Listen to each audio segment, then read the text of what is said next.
그 숫자로만 따지면 한 24만 명 정도 돼서 제일 큰 단일 산별로서는 제일 큰 노조인데 크다 보니까 잘 결집도 안 되고 투쟁도 제대로 못하고 그래서 우리 금속노조 동지들이 항상 연대주시고 하는 부분에 힘을 크게 얻고 있습니다. 항상 감사하게 생각하고 있고요.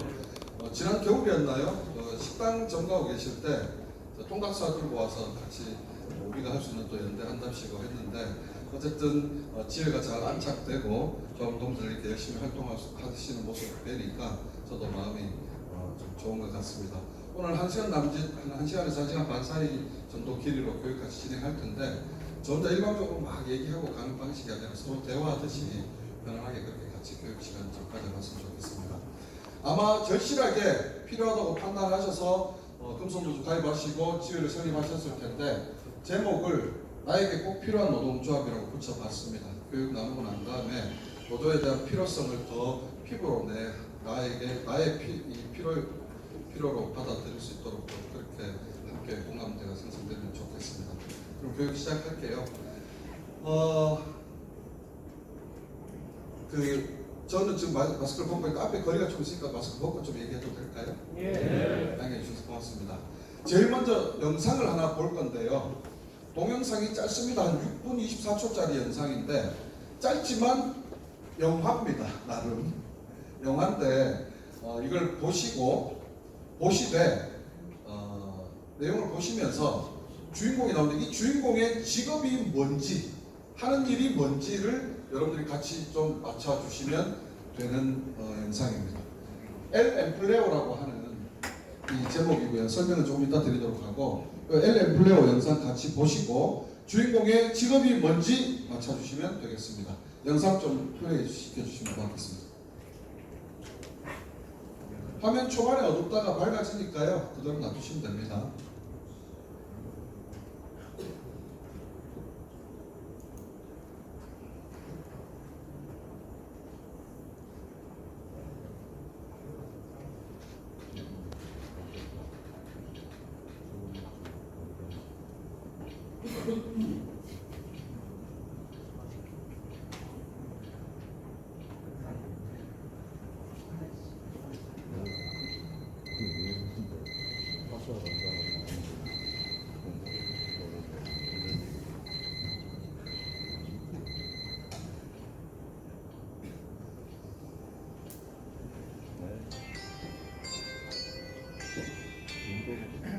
네.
네, 이렇게 해서 끝이 나는 영상입니다.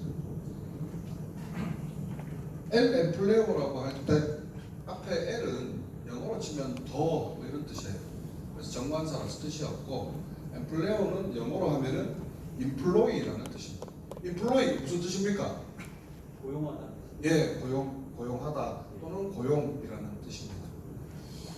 고용이라는 제목의 단편 영화를 한 편 보셨는데요. 잠깐 설명을 좀 드리자면, 이 단편 영화는 2008년 프랑스 국제영화제에서 최초로 소개됐던, 이제 출품됐던 작품이고, 감독이 누구냐면 산티아고 그라소라고 하는 아르헨티나 사람이에요. 근데 이 감독은 이후로도 여러 가지 작품들을 만들어서 냈는데, 나는 무슨 의도로 이런 영상을 만들었습니다라는 것을 잘 이야기하지 않기로 유명합니다. 그래서 이 영상이 되게 유명한 영상인데, 아까 최초에 키고 나갔던 전등갓을 벗어 던지고 아마 퇴근하는 것 같습니다. 우리가 상을 보통 몇 개 정도 받으면 수로 유명한 영화라고 보통 여깁니까? 제가 기억하기로는 바람과 함께 사라지다가 아카데미 이 상을, 오스카상을 한 11개 정도 받았던 걸로 기억하고, 뭐 그 정도 받으면 엄청 상을 많이 받은 대작이라고 부르는데, 이 작품은 출품되자마자 전 세계의 영화제는 전부 초청을 다녀서 다 가서 이 작품을 이제 상영을 하면서 전 세계 영화제의 상이라는 상은 다 휩쓸어 가지고요. 현재까지도 아마 세계 신기록일 겁니다. 전 세계 영화제에서 받은 상이 지금까지 무려 102개입니다. 도대체 무슨 내용이길래? 자, 정답 체크합니다. 주인공의 직업은 무엇일까요? 뭐 세일즈맨 아닌가요? 세일즈맨 땡 탈락. 예. 주인공의 직업은 무엇일까요? 도우미. 무엇에 대한 도우미? 잘 모르겠습니다. 좋습니다. 의외로 어렵지 않은데, 주인공이 맨 마지막에 무슨 역할을 했습니까? 예, 어디서 나왔죠? 발매트. 예, 맞습니다. 예. 주인공의 직업은 발매트예요. 도대체 이게 무슨 뜻일까요, 이 영상이? 뭐길래 저걸 보고 그만큼 많은 상을 줬을까요? 그래서 인터넷에 온갖 이 해석이 분분한데, 우리 앞에서 유심히 읽고 계시는 좋은 동지, 편하게 어렵게 생각하지 마시고 이걸 보고 받은 느낌 간단하게 한 말씀 해주십시오. 마이크 되면 더 불편하시려나? 예, 말씀하시면 제가 잘할게요. 간단하게 저런 영화 다 있냐? 저것도 영화냐고?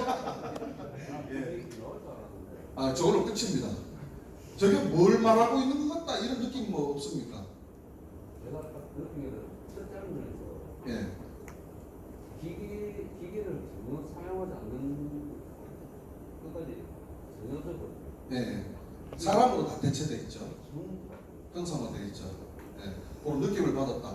그걸 보고 나는 이 영화에서 말하는 게 뭐인 것 같다라는 얘기를 좀 전에 고개를 끄덕끄덕 하신 저런 동지 편하게 그냥 합니다. 뭘 말하고 있는 것 같습니까, 감독님? 사람들의 고용을 예. 늘려야 된다는. 사람의 고용을 더 늘려야 된다. 예.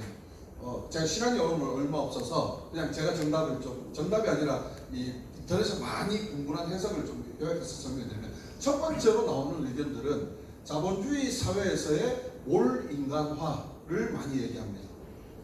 누군가가 누구를 착취하고 부리고 그 위에 군림하고 그러면서 인간성은 상실되고 이런 걸 비판하고 있는 것 아니냐, 이런 의견들이 대단히 많습니다.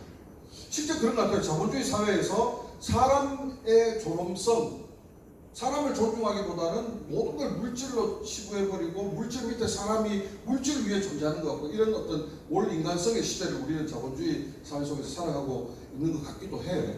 근데 문제는 뭐냐면, 그러면 끝까지 누려야죠, 주인공이. 그죠?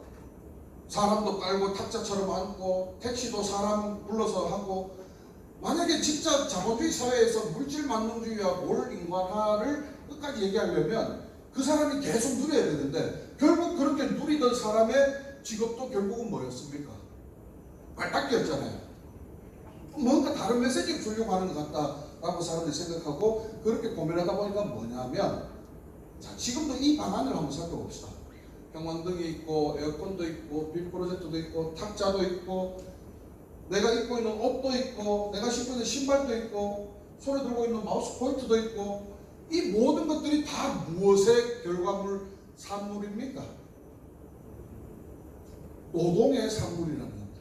누군가의 노동을 통해서 만들어진 제품들이고 재화들일 거라는 거예요. 여러분들은 뭘 생산하십니까? 중장비 기계에 없어서는 안 될 어떤 도어라든지 이런 것들을 생산한다고 제가 좀 전에 들었는데, 그 뭐 포크링이 됐든 뭐 페로다가 됐든 그 중장비의 문짝을 매일같이 열고 닫으면서 그 사람들이 생각을 할까요? 이걸 누가 만들었을까? 비록 우리는 일상생활을 통해서 내가 신고 있는 신발, 내가 입고 있는 옷, 이런 것들을 누가 만들어서 내가 이걸 입고 있지, 이런 생각을 하지 않지만 누군가의 노동의 산물이다라는 거예요. 누군가가 만든 노동의 결과물을 사회적으로 네트워크가 되어 있어서 같이 공유하고 나누고, 이런 것들을 고용이라는 제목으로, 그래서 고용을 통해서 노동의 결과물을 사회 전체가 나눔으로써 우리 사회는 유지되거나 혹은 운영된다는 것을 이야기하고 있는 건 아닐까라고 생각을 해봅니다. 그래서 저 영화가 우리나라에서는 2012년도 부산국제영화제에서 소개가 됐는데, 우리나라에서는 제목을 고용, 인플로이라고 소개하지 않고 생산적 활동이라는 제목으로 우리나라에서는 소개가 됐었습니다. 나중에 기회 되시면 인터넷에도 찾아보셔서 사람들이 어떻게 평가하고 해석하는지 이런 걸 한번 찾아보는 것도 재미가 있을 것 같습니다. 자, 그렇다면 이제 얘기를 본격적으로 좀 진행해 봅시다. 방금 이 단편 영화에서 본 것처럼 우리는 다른 사람의 노동을 같이 공유하지 않고는 살아갈 수 없어요. 원시 시대여서 나뭇잎으로 만들어진 중요부위만 다니는 빤줄을 내가 직접 만들고 내가 직접 꺾어서 깎은 창으로 내가 직접 사냥해가지고 내 혼자 굽고 이렇게 살아갈 수 없단 말이에요. 누군가의 노동의 결과를 같이 다 공유하고 함께 쉐어링해야 되는데, 그러다 보니까 이런 시스템을 한 단어로 설명하고 있는 단어가 있습니다. 뭐냐? 바로 경제라는 단어예요. 경제라는 단어. 경제 그러면 제일 먼저 뭐가 떠오르십니까? 예, 돈. 맞습니다. 두 번째 또 뭐가 떠오르십니까? 회사, 기업. 세 번째 또 뭐가 떠오르냐 그러면 대부분 사람들이 또 사장님들 뭐 이렇게 얘기해요. 뉴스에 오늘 오전 문재인 대통령은 경제 5단체 수장들을 청와대로 초빙해 만찬을 즐기면서 하반기 경제 정책에 대해서 심도 깊은 토론을 나눴습니다. 이런 얘기를 할 때 거기에 등장하는 경제 5단체 수장들이 누굽니까 보통? 경총의장, 정경련 대표, 대한상이라고 하죠. 대한상공회의소 의장, 중소기업연합회 회장, 대한무역협회 회장, 이런 사람들을 불러요. 근데 이런 일상에서 쓰이는 경제라는 단어의 쓰임과 전혀 다르게, 스마트폰 갖고 계시니까 제 말이 사실인지 아닌지 지금 바로 검색해 보셔도 됩니다. 경제라는 단어를 사전에 검색해 보면 뭐라고 나오냐면요, 사람이 살아가는데 필요한 재화나 서비스를 생산하고 분배하고 소비하는 일련의 활동이라고 얘기합니다. 동지들 오늘 하루도 열심히 일하고 오셨죠? 여러분들 생산하고 왔습니까? 생산하고 오셨죠? 명성공무원 월급날이 언제입니까?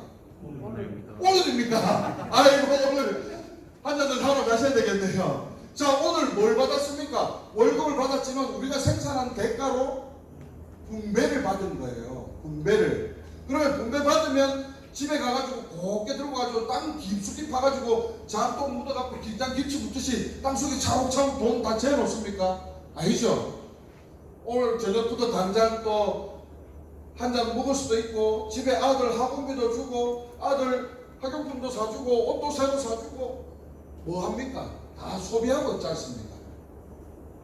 경제라는 단어가 사전에서 정의하고 있는 그 내용 그대로를 따져봤을 때 생산하고 분배를 받아서 소비하는 이 활동 제일 열심히 하는 사람이 누구죠? 우리 아닙니까? 노동자들 아닙니까? 근데 아까 뉴스에서처럼 경기 5단체 수장을 불러 하면서 그 뉴스의 뒤에 항상 이렇게 붙습니다. 우리를 그 정의에 따르면 우리 노동자들이 가장 경제활동을 열심히 하는 사람들인데 경제활동의 주역이고 주체인데도 불구하고 뉴스에서는 우리를 경제의 주역으로 주체로 안 부릅니다. 그 다음 뭐라고 붙였냐. 한편 노동계에서는 최저임금 동결로 인해서 반발이 예상되어서 사회적 파장이 예상됩니다. 이딴 식으로 표현한단 말이에요. 생산하고 분배하고 소비하는 그 역할을 가장 열심히 하는 우리들을 그렇게 경제의 주체로 우리 사회는 여겨주지를 않습니다. 심지어 여기지 않는 것뿐만 아니고 이런 식으로 굉장히 문제 있는 집단으로 매도합니다. 첫 번째 사진 뭡니까? 요 세 가지가 동시에 벌어진 사건인데 요 집회 때문에 이제 구속되어서 잡혀가는 모습입니다. 쌍차 출신의 전 위원장님이시죠? 한상균 위원장 연행되어 가서 가는 거고요. 막 집회하면은 막 저렇게 과격한 모습 보고 하면은 앞뒤 맥락 없이 저 민주노총 저 빨갱이 새끼들 또 대박 지랄이네. 아까도 도로에 대박 왔으면 막 빵빵 지지하는 이 클락션이고 빵! 야이 개새끼들아 차박히들 대박 지랄하고 욕 막 하고 그러다가 뭐 계속 또 우리도 막 욕하고 그러면서 마치 우리는 그 사회에서 동떨어진 그 사회를 혼란스럽게 하고 그 사회의 지역 경제를 망치는 대상 이 사람들인 것처럼 이렇게 천덕꾸러기 취급받아요. 그뿐만 아니라 그렇게 데모하다가 죽기도 하고 물대포 맞아 죽고 이런 일도 생기기도 합니다. 여기 옆에 보시면 여기에 보면은 막 경찰차 때려 부수고 이런 모습이 나와 있는데 강성 요 사진을 딱 실어놓고 민주노총 불법 폭력 집회 해가지고 강성 귀족 노조를 개혁하고 때려잡겠다 소리죠. 그 밑에 이제 규제개혁이 하는데 규제개혁은 누구에 대한 규제개혁이 있습니까? 기업한테는 규제를 풀어주고 그렇게 해서 기업을 유턴시켜가지고 일자리를 창출하겠다 하는 말도 안 되는 거짓말을 하고 있습니다. 여러분 우리 한국 사회는요 6.25 전쟁 이후에 지하 자원이 있나 뭐 팔아먹으려고도 자원도 없고 기술도 없고 정보도 없고 돈도 없고 그래서 오로지 산업을 사람 일손이 들어가는 산업밖에 할 게 없었어요. 그래서 50년대 거치면서 60년대 70년대는 주로 여성들이 대규모로 투입되는 석유, 봉제, 가발 이런 걸로 산업을 이렇게 세웠습니다. 그렇게 산업을 이렇게 세우고 나서 일정 정도 이제 인프라가 갖춰지자 그 다음에 여성에서 남성으로 옮겨가면서 소규모 공장에서 대공장으로 옮겨가면서 이제 뭘로 바뀌기 시작합니까? 중공업 중심으로 바꿔 들어가죠. 자동차, 철강, 조선, 화학 이런 중공업으로 바꾸는데 이 중공업도 우리나라에서 발달해낸 산업들은 전부 다 사람 일손이 굉장히 많이 필요한 산업들입니다. 이런 것을 경제에서는 뭐라고 얘기하느냐? 노동집약적 산업이라고 불러요. 노동집약적 산업의 대표적인 특성이 뭐냐면요. 그 나라의 내부 사정이 노동자들의 처우나 임금이 현실화되거나 하면은 더 열악한 곳으로 자본이 이동해 갑니다. 그걸 뭐라고 부르냐면 역시 경제에서 산업 공동화 현상이라고 얘기를 하는 거예요. 예를 하나 들면 부산 영도에 가면은 한진중공업이 있었죠. 어렵다고 하면서 한진중공업이 구조조정하고 정리하고 막 해서 공장 막 폐쇄하려고 시도했던 놈들이 필리핀 수빅만에 가서 부산에 있는 부산 영도에 있는 조선소보다 8배 더 큰 조선소를 만들어 놓고 거기에서는 필리핀 현지인들을 100% 비정규직으로만 고용해서 쓰는 거예요. 제가 있는 포항에는요 어떤 일이 있었냐면 2019년도였나 18년도였나 동국제강 이 공장을 아예 공장을 통째로 다 폐쇄시켰습니다. 긴박한 경영상의 사유다 하면서 노동부에 신고하고 노동부 저 개새끼들은 또 그걸 또 받아주고 요건 좀 자제하도록 합시다. 죄송합니다. 저걸 폐쇄 받아주고 그래가 공장 한 개를 통째로 폐쇄하고 사람들 다 잘라가 집에 보냈는데 그 시기에 똑같이 멕시코에 가고 무슨 짓을 했느냐. 연간 5천만 톤 어마어마한 양입니다. 연간 5천만 톤을 생산하는 고로 제철소를 준공해가지고 그 고로에 최초로 불집어 있는 화입식 막 하고 이랬어요. 기업이 어려워서 노조가 대모하고 어려워서 나가는 게 아니라 인건비 싼 데 찾아서 그래서 옛날에 대구 그러면 섬유, 사과, 미인의 도시 이랬는데 제가 대구 출신인데 미인은 크게 많이 못 본 것 같고 우리 누나나 여동생을 비롯해서 미인 많이 못 본 것 같고 사과 요새 기후 변화 때문에 대구 사과 재배 안 됩니다. 적어도 정통 이상 올라가야 돼요. 그 다음에 중요한 거 핵심 섬유의 도시인데 지금 대구에 섬유 공장 없습니다. 구미에 있던 섬유 공장 코롱, 한국합섬, 금강화섬 정리해간다고 막 싸우고 했던 게 2000년대 중반에 우리 진짜 가서 많이 싸웠거든요. 근데 이미 해외로 다 빠져나간 거예요. 노동 집약적 산업이기 때문에 그런 겁니다. 근데 그거를 강성 귀족노조를 때려잡아서 일자리 창출하겠다는 거짓말. 왜 제가 거짓말이라고 하냐. 그렇게 해서 인건비 싼 대로 베트남, 중국, 동남아, 멕시코 이런 데 다 빠져나가는 기업들의 문제를 뭐하고 결부시켜놨습니까? 이때 민중청구울기 할 때 저때 내용이 뭐였냐면요. 성과해고제를 비롯한 수많은 노동화법들을 이 노동법을 개혁하려고 했던 것 때문에 했던 데모였거든요. 근데 합법적인 집회를 개미새끼 한 마리 못 빠져나가게 경찰 버스를 탁탁 붙여가지고 집회를 원천 봉쇄했던 사건. 그래서 저항했던 주제인데 성과해고자는 게 뭐겠습니까? 현대까지는 아직까지는 우리나라에 법적으로 합법적으로 노동자를 해고시킬 수 있는 방법은 두 가지밖에 없습니다. 일상에서야 너 나가 이 새끼야. 그래도 나오지 마 하면 이런 일들이 비일비재하게 일어나지만 그나마 노조라도 있고 그나마 법을 지키는 현장에서는 합법적으로 합법적으로 지분을 짜내려면 두 가지 방법밖에 없어요. 첫 번째는 뭐냐? 징계해고. 억수로 큰 잘못을 해서 징계회를 열어가지고 그렇게 해고하는 방법. 그것도 정당 해고냐 부당 해고냐 갖출 수 있는 절차가 있지만 그 방법이 하나 있고 나머지는 아까 얘기했던 정리해고라는 게 있습니다. 근로기준법 23조 24조에 긴박한 경영상의 사유가 노동부로부터 승인이 되면은 30%고 40%고 인원수를 자를 수 있는 이 법밖에 없는데 전대 박근혜 전 대통령은 뭘 하려고 했느냐? 성과해고제를 도입하려고 했다고요. 성과 없으면 자를 수 있는 법을 만들려고 했다는 겁니다. 근데 그 성과를 누가 판단하느냐? 사장이 판단하는 거예요. 경영자가. 그러면 예를 들어서 노조한다고 찔락대고 마음에 안 들고 아무다발 틀고 이런 사람들 있으면 너 성과, D, 빵점 나가 이래도 되는 법을 만들려고 했는데 그걸 그냥 가만히 앉아서 어떻게 받아들이겠습니까? 그렇게 해서 데모하고 저항했는데 데모조차도 못하게 다 틀어막는데 그렇게 했던 앞뒤 전후 사장은 다 없애고 마치 노동조합 때문에 뭐가 안 되는 것처럼 빨갱이들이 막 난동 부리는 것처럼 이렇게 치부하고 있다. 이게 네이버 블로그나 유튜브에 가짜 뉴스, 가짜 이런 게 아니라 이게 지난 대통령 선거 때 대선 정책 홍보물의 한 페이지입니다. 이런 식으로 노동의 가치, 노동의 사회적 역할, 노동의 권리를 왜곡시키고 있는 거예요. 자, 우리나라 현실을 타면 과연 다른 나라들도 이럴까요? 몇 군데만 한번 살펴보도록 합시다. 어느 나라지요? 독일. 예, 축구 좋아하시는 분들은 깃발만 봐도 바로바로 아실 수 있습니다. 독일입니다. 독일에는 지금 학교가 많고 전문대도 많다 그러는데요. 독일의 사회경제 교과서가 무려 11종이나 되는데 우리나라에서 국정교과서로 통일시키려고 했던 것과 진짜 다르죠. 11종에서 노동교육이 8.9%, 실업계 교과서에는 20% 가까이가 노동에 대한 교육이 교과서에 실려있다. 실제로 독일에 가면 중학생쯤 되면은 테이블 양쪽으로 놓고요. 뭐 하냐면 모의교섭 이런 걸 학교에서 합니다.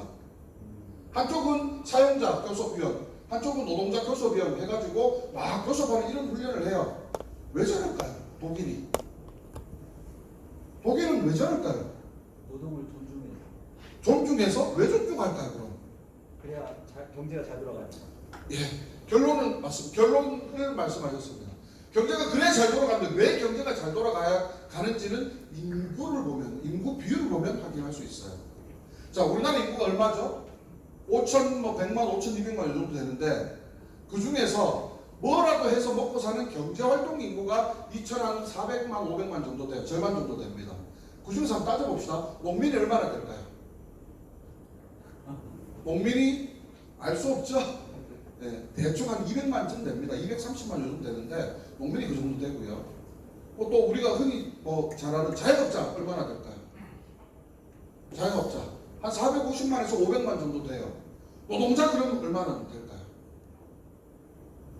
노동자 통계로 우리 전체 인구 중에 노동자의 구성 비율이 1900만입니다. 1900만. 자, 1900만이 노동자로 먹고 살고 있다면 성과해고제 이런 거 도입돼서 사용자에게 무소불위의 칼을 쥐어주는 것보다 1900만이 더 나은 조건에서 일할 수 있도록 만들어주는 게 경제를 더 잘 돌아가게 만드는 거 아니겠습니까? 그래서 독일에서는 독일도 현대사회 인구 비율이 우리나라와 비슷하겠죠. 그래서 그 나라 인구의 가장 많은 비율을 차지하는 노동자들이 사회 계급 구성상 대단히 중요하기 때문에 학교에서부터 노동자들의 권리를 가르치고 사용자들의 횡포에 저항을 어떻게 하면 되는지를 가르치고 사용자는 법의 의무를 어떻게 이행해야 되는지를 학교에서부터 가르치는 거예요. 무슨 말인지 이해되시죠? 다른 나라도 한번 살펴볼까요? 프랑스입니다. 프랑스에서는 교과서에서 헌법 전문을 통해서 노동자들에게 어떻게 이익을 지킬 수 있는가, 세계 인권 선언의 노동자의 권리는 무엇인가, 이런 것들을 교과서에서 다 가르치는 거예요. 헌법 전문, 우리나라에 있는 헌법 전문이 뭡니까? 대한민국 정부는 1900 몇십 년 저 상해 있었던 임시정부로부터 그 전통을 개선하고 어쩌고 이런 헌법 전문이라고 하는 그 헌법 전체의 기조와 정신 이런 걸 담은 글이에요. 근데 프랑스에서는 그 헌법 전문에 노동자들이 어떻게 자기 권리를 지켜야 하는가 이런 것들이 적혀 있는 거예요. 세계인권선언이라고 하는 것은 뭐냐면 1200년대죠. 우리나라로 치면 고려시대쯤 될까요? 그때 이제 이 귀족과 왕의 이 권력 다툼이 아니라 백성들이 인권을 주장하면서 왕권을 끌어내렸던 사건이 있습니다. 그것을 마그나 카르타 사건이라고 하는데, 마그나 카르타 사건이 이 1200년대 영국에서 최초로 일어나고 난 다음에 영국에서부터 인권에 대한 개념은 많이 이렇게 앞서서 발달하기 시작하는데 1600년대 들어와서 권리장전, 권리청원 이런 얘기 들어보셨죠? 어렴풋하게 학교 다닐 때 한번 들어봤던 기억이 날 겁니다. 그 다음에 1700년에 들어와서는 프랑스에서 일어났던 시민 대혁명, 거기에 기초해서 만들어진 것이 세계인권선언이고 조항은 30개밖에 안 돼요. 하지만 저 프랑스 대혁명 이후에 만들어진 이 세계인권선언은 1948년에 유엔으로 공식 출범하기 전에 유엔이 국제연합일 때 주창되었던 인권선언입니다. 인권선언은 조항은 30개밖에 안 되지만 그 30개가 다 내한테 적용되고 있어야 네가 인간이다 라는 선언이에요. 그 선언 속에 핵심적으로 얘기되고 있는 것들이 노동자의 권리다라는 거예요. 다른 나라 하나 더 봅시다. 영국에는 필수 과목에 시민교육이라는 게 있답니다. 우리나라에는 필수 과목 뭔지 혹시 알고 계시나요? 국영수. 부정할 수 없는 절대 진리. 우리나라 필수가 국영수죠. 근데 영국에는 시민교육이라는 게 있다. 그래서 제가 우리 포항 시립예술단에 그 영국 유학 갔다가 루마니아 유학 갔다가 왔는 이제 유학파가 있어서 영국에 실제로 물어봤습니다. 영국의 시민교육이 실제 있냐니까 진짜 있대요. 우리나라 치면은 도덕, 윤리 이런 과목이래요. 근데 저게 얼마나 중요하냐면 다른 거 만점 받아도 저거 과락되면은 유급이래요.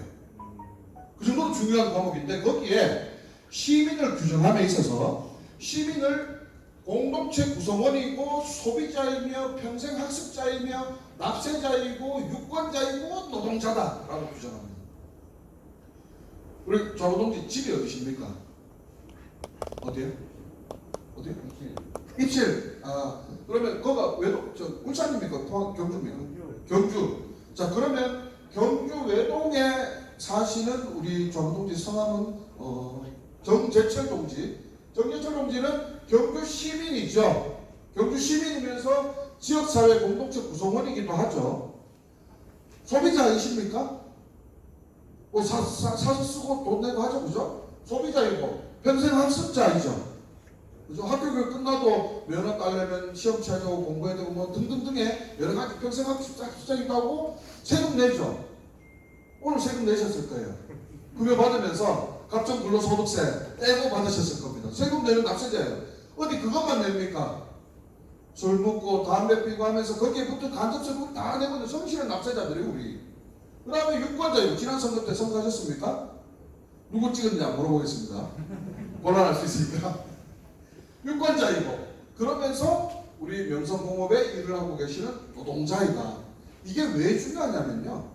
우리나라는 이 각각의 정체성들을 다 분리시키려고 해요. 노동자이기도 하면서 유권자인 이 정체성을 분리시켜야 돼요. 그래야 지가 표를 받으니까. 근데 영국에서는 이 중 어떤 역할도 빠져서는 안 된다. 배제돼서는 안 된다. 만약 한번 생각해 보십시오. 경상도는 무슨 색? 알고 계시잖아요. 모른 척 하지 마시고. 경상도는 무슨 색? 빨간색. 전라도는 무슨 색? 노란색. 전라도 노란색입니까? 전라도 파란색. 아, 파란색. 예. 그 논리 속에 노동자의 권리, 소비자의 권리, 납세자의 권리 이런 게 어디 있습니까? 논리가 없잖아요. 우리가 남이가 한마디면 빗자루 뭉디를 꼽아놔도 빨간색은 당선되는 게 경상도고 밑에 자루를 꼽아놔도 당선되는 게 전라도 아닙니까? 다 분리시키는 거예요. 노동자이면서 유권자일 때 우리는 네 지난번에 노동법 개혁할 때 거기 찬성투표 던졌잖아. 니한테 다시 표 안 줘. 이렇게 연동되는데 이 정체성들을 다 분리시키니까 노동자로서 노동법이 개혁돼가지고 정비해고가 되든 성과해고자가 되든 우리 목에 칼 들어오는 이런 법들 다 만든 놈들 밑에 내려와가지고 우리가 남이가 한마디만 해보면 다 찍어주는 이런 모순이 발생하는 현실에서 한두 군데만 더 살펴봅시다. 자, 여기 왼쪽 사진은 뭐냐면요. 밑에 캐나다 경찰 노조의 파업 시위 장면이라고 적어놨습니다. 사진이 최근 사진처럼 보입니까? 옛날 사진처럼 보입니까? 예, 제가 찾아봤어요. 캐나다 경찰 노조가 1973년에 출범했습니다. 안타깝게도 제가 태어나기 3년 전입니다. 저는 76년생인데 우리나라에 1973년도면 뭐 할 때죠? 박정희 서슬퍼런 저 군사 독재 포갑 정치에 노동조합 하다가 끌려가가지고 죽고 고문당하고 자기 비하말했는데 빙시되고 막 이런 시대 아닙니까? 근데 그 시대에 캐나다에서는 지구반대편 캐나다에서는 경찰들이 노조를 만들어가지고 이거 노조 만든 것도 가당치도 않은데 파업을 하네 경찰들이. 거리에서 시위를 하고 있어요. 만약에 2021년 지금 한 50년 지난 2021년 대한민국에서 경찰이 노조를 만든다. 형님 동의하시겠습니까? 동의 안 해주시겠습니까? 동의하십니까? 분위기상 동의할 수밖에 없죠. 진심으로 동의한다고 믿겠습니다. 근데 우리의 동의와 무관하게 우리 한국 사회 분위기랑 비춰서 생각해보면 만약 우리 사회에 50년이 지난 지금 우리 사회에 경찰 노조를 만들었다. 그럼 어떤 분위기가 될까요? 저것들이 저 미쳤나 저거. 나라 망하게 좀 만지시거든. 혹은 경찰이 노조하면 노동은 누가 잡는 이렇게. 소원은 누가 키우나 이거지. 옆에는 소방관들입니다. 호주인데요. 소방관들이 불나면 출동할 준비 다 해가지고 파업 시위하고 있는 장면이에요. 기가 차죠. 노자한테 용역 깡패 투입하고 이런 현실을 비춰봤을 때 진짜 기가 차죠. 노동의 권리가 정상적인 사회에서는 저렇게 보편적 권리로 인정되고 있다는 거죠.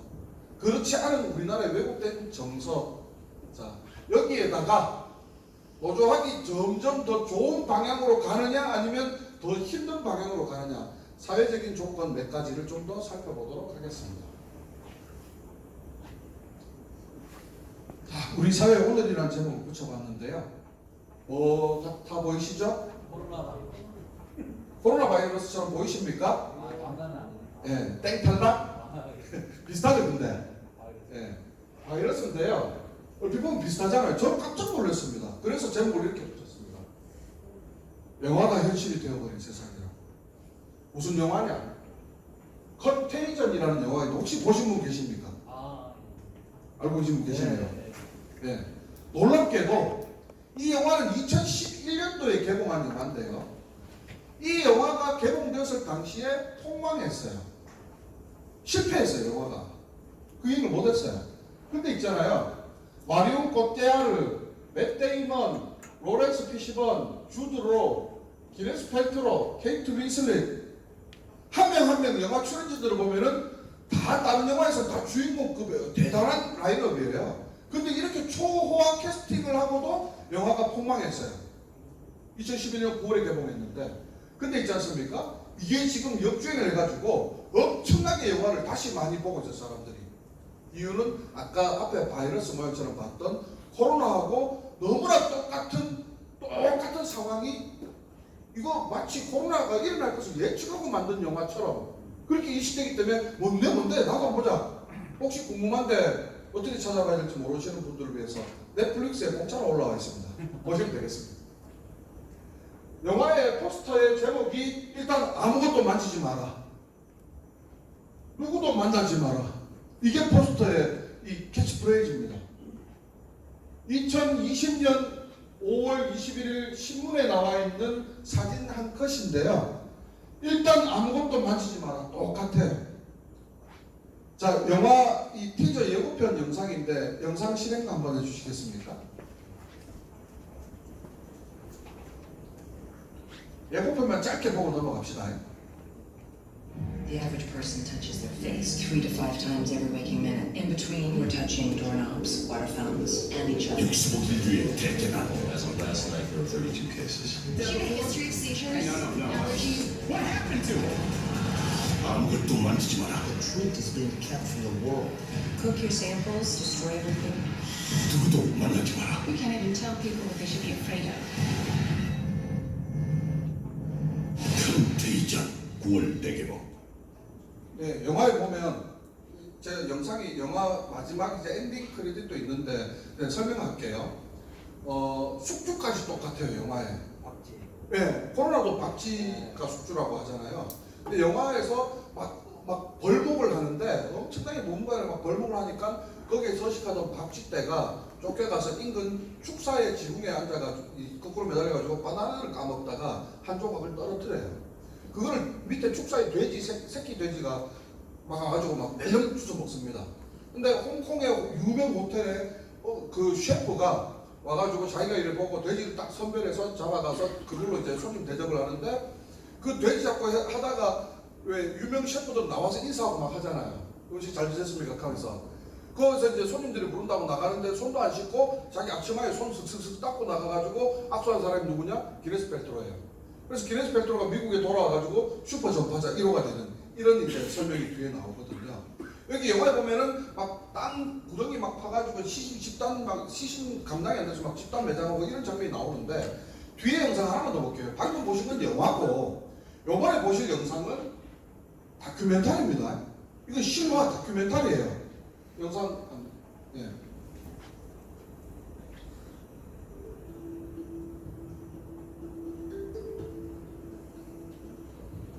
실제로 구덩이 파서 시신 집단 매장하고 있는 장면이에요. 우리나라에서는 워낙 통제가 지금 전 세계적으로 굉장히 통제가 잘 되고 있다고 생각합니다. 미국 같은 나라 지금도 검색해 보십시오. 얼마나 걸리고 얼마나 죽는지 통제가 안 됩니다. 뉴욕 맨하탄 옆에 하트섬이라는 곳에 집단 매장하고 대공황 때보다도 대량 더 심각한 대량 실업 사태, 미국 세계 대공황 때 미국의 실업이 20%까지 나왔거든요. 근데 지금 실업이 14%예요. 엄청난 지금 시간이 없으니까 여기까지만 봅시다. 이 다큐멘터리도 되게 막 이 메시지들이 많은데 지금 이렇습니다. 자, 그러면 코로나 이 심각한 거 알겠는데 그럼 노동자 교육하면서 코로나 갑자기 왜 얘기하냐? 바로 코로나가 우리 일상의 여러 가지를 바꾸고 있기 때문입니다. 모든 칸막이나 소통을 단절하고 마스크 아니면 다닐 수 없고, 악수가 뭡니까? 중세시대 때부터 악수가 전파되어 있는 유래는 뭐냐면 내 손에 당신을 해칠 무기를 들고 있지 않습니다라는 것을 보이기 위해서 이 친분을 나타내기 위해서 했던 게 악수예요. 근데 이제는 악수를 금지합니다. 악수하면 오히려 이상한 사회가 되어버렸어요. 어디를 가든 전화번호 거주지 적고 QR코드 찍고 080 전화 걸고 해서, 만약에 공안당국이 예를 들어서 제가 만약에 지금 투쟁하다가 수배가 떨어졌다, 도망치면 저는 진짜 힘든 이 수배를 타게 될 것 같아요. 왜? 밤으로 가려고 해도 QR 찍어야 되고, 그러면 경찰에서 추적하면은 대박, 소문거 임마 이거 여기서 밥 먹고 저서 커피 마셨고 저서 비비지 않네, 다 나올 거 아닙니까? 옥수수 통제되고 공안화된 이런 지금 시대를 우리는 지금 살아가고 있는 겁니다. 여기에 더해서 우리 금속의 사례가 있으면 사진을 좀 찾아왔으면 좋았을 텐데 요거 지금도 이제 이 정리하고 추진하고 있는 아시아나 KO 아시아나 항공 이 사내 하청 업체입니다. 해고 노동자들인데 신문 기사인데 밑에 제목 한번 보십시오. 회사는 코로나 때문에 우리를 내쫓았다가 아니라 회사는 코로나 덕분에 우리를 내쫓았다라고 얘기를 합니다. 어떻게 자를지 언제 자를지 호시탐탐 노리고 있다가 코로나 딱 터지니까 이때다 하고 다들 어렵다 하니 실제 어려운지 안 어려운지 몰라도 어렵다 하니 우리도 어렵다 하면서 잘라내자. 코로나 덕분에 우리가 잘렸다라고 주장하고 있는 동지들이 있습니다. 이 사진은 좀 제가 특별한 사진이라서 천막 농성하면서 우리 천막도 끼고 이런 게 다반사죠. 다반사인데 이거는 지금 경찰들이 지금 집행에 같이 지금 하고 끌어내고 있어요. 이거 뭡니까? 천막 농성장 이거는 불법 건조물이기 때문에 여기에 대한 처분은 행정처분이거든요. 행정처분인데 경찰이 집행을 하고 있어요. 집행 집달리 용역들하고 경찰하고 섞여가지고 뒤에도 경찰들이 있고 한데 뭐냐 방역지출 위반했다고 뜯어낸 천막이에요. 무슨 소리냐? 안 그래도 우리 사회의 노동자들의 권리, 시민의 권리 이런 것들을 왜곡시켜서 그런 거 잘 얘기하기 힘든 분위기인데 코로나 시대가 되고 나서 노동자의 권리, 시민의 권리는 더더욱 박탈되고 있는 사회로 가고 있다. 지금 또 오늘 방역 지침 서울하고 경기도 4단계로 올라갔죠. 여기서 절박한 목소리 이런 것들이 코로나인데 무슨 코로나인데 떠들지 마, 코로나인데 모이지 마. 시민들의 권리, 노동자의 권리 우리는 가진 게 없어서 모여서 쪽수로 밖에 승부할 수 없는데 코로나로 인한 심각한 통제가 그런 권리들을 박탈하고 있다. 그 박탈하고 있는 것이 밖에서만 압력으로 작용하는 게 아니라 더 심각한 건 우리 안에서도 그리고 그 말이 틀리지 않다는 게 더 이제 이 딜레마죠. 아 코로나인데 우리 일에 모여도 됩니까? 이런 것들 우리 안에서도 제기된다는 거예요. 정말 힘든 시대를 살아가고 있는 것 같습니다. 2차 세계대전 이후 최악의 경기 침체라고 되어 있는데 요 연두색 우리나라 경제 보면은 요 기준선이 0입니다. 0보다 내려가면은 경기 침체 상황이라는 거예요. 자, 1차 오일 쇼크, 2차 오일 쇼크, 1980년 전때 저 오일 쇼크로 인해서 일어났던 사건이 뭐냐면 전쟁이 걸프전이었어요. 전때 경제가 한번 꼬라박고 97년 아시아 외환위기라고 되는데 이때 완전히 확 꼬라박았죠. 이때 아시아 외환위기라고 표현한 이유는 뭐냐면 저는 우리나라 IMF도 IMF 음모에 휘말려들었다고 생각하는데 저 밑에 동남아에서부터 말레이시아, 태국, 그 다음에 싱가포르 뭐 등등등 해가지고 이런 나라들이 쭉 IMF 구제금융을 받고 오다가 한국도 헤지펀드들이 달러 싹 빼면서 IMF 구제금융을 받을 수밖에 없는 이런 조건에 들어갔었거든요. 그때 경제위기가 이만큼 꼬라박았었어요. 2007년 금융위기 때는 뭐 할 때입니까? 미국발 서브프라임 모기지론 사태 터졌을 때 얘기입니다. 그때보다도 지금 더 내려가 있어요. 세계 경제. 그리고 이게 2019년도 2020년 자료라서 그런데 지금은 지금 제가 봤을 때는 97년 IMF 수준 때보다도 더 심각하게 꼬라박고 있다고 지금 보여집니다. 경제가 안 돌아가고 있는 거예요. 생산하고 분배하고 소비하는 일련의 활동이 안 돌아가고 있는 거예요. 자, 문제는 뭐냐면 이런 경기 침체가 어떻게 회복될지에 대한 전망인데요. 보통은 침체됐다가 다시 반등되면서 회복세로 보이고 이런 이 오르막 내리막이 존재하는데 지금 경제 상황은 뚝 떨어졌다가 그대로 쭉 가는 L자형 경제 위기로 장기화될 가능성이 크다라고 전망합니다. 두 번째, 떨어졌다가 다시 반등되는 것 같더니만 또다시 꼬라박고 하는 이 더블딥 상황이 계속될 것 같다. 한국형 K는 더 심각하죠. 쭉 꼬라박았다가 회복돼서 다시 회복되는 사람은 회복되는데 꼬라박아서 계속 가는 양 갈림길이 나옵니다.